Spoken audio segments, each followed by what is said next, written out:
caused by eating organisms and toxins present in food and drinks. Due to improper handling, this kind of contamination happens.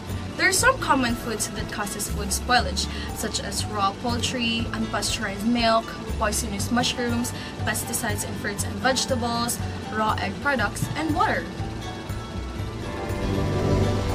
Food spoilage can be caused by so many things. Some of them are pesticides, chemicals, heavy metals, parasites, fungi, viruses, and bacteria. The bacteria that cause food spoilage cannot be seen, smelled, or tasted. Some of these organisms include Staphylococcus aureus, or Staph. So kid, what's Staphylococcus aureus? Staph contamination is the leading cause of food poisoning. These bacteria ordinarily cause skin infection, such as pimples or boils, and are transferred when foods are handled by an infected person. The staph bacteria multiply and produce a poison that ordinary cooking will not destroy. The symptoms begin 1 to 6 hours after eating the contaminated food, and the discomfort usually lasts about 1 day. So, back to you, Aryan. Next is Salmonella. Salmonella bacteria, which many types, are another major cause of food spoilage. The most commonly contaminated foods are raw meat, including chicken, raw or undercooked eggs, and unpasteurized milk. Fortunately, Salmonella can be killed when the food is cooked thoroughly.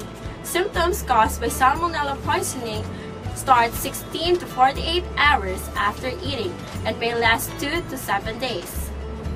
That's not all, Aryan. Another common organism that can cause food spoilage is the Escherichia coli, or the E. coli. E. coli is a group of bacteria that normally live in the intestines of children and adults.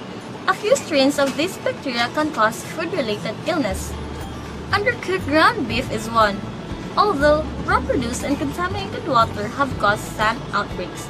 Symptoms of an infection typically include diarrhea, which can range from mild to severe, to abdominal pain, and in some cases, nausea and vomiting.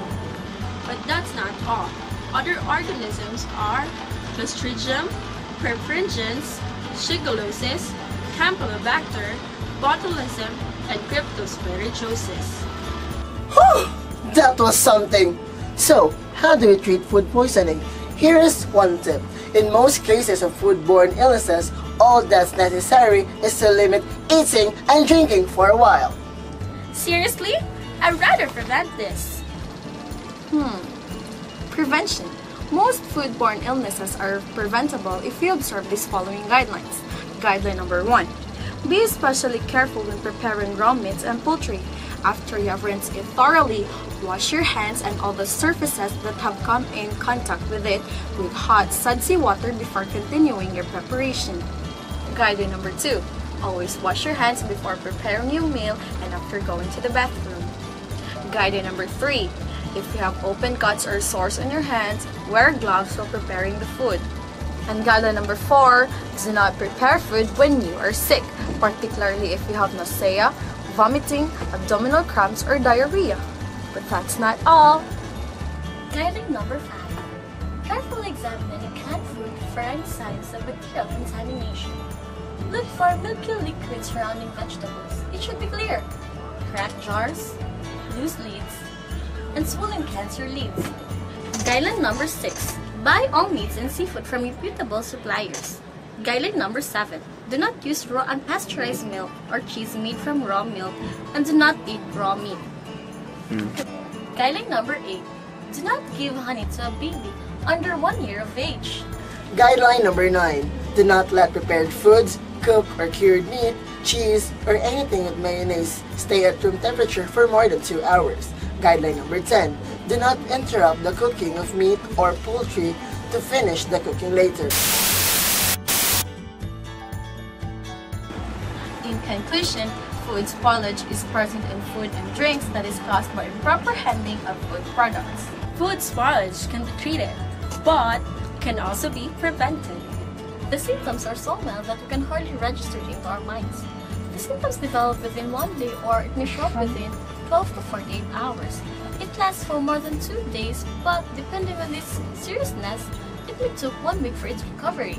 To prevent the contamination, we should have a clean kitchen, including the storage and vessels. Handle raw and cooked food with the proper precautions.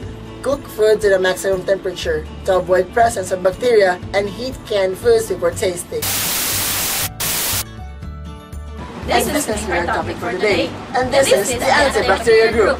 Wow! Precautions. Cook food, Bombs are another major cause of Action. In conclusion, illness.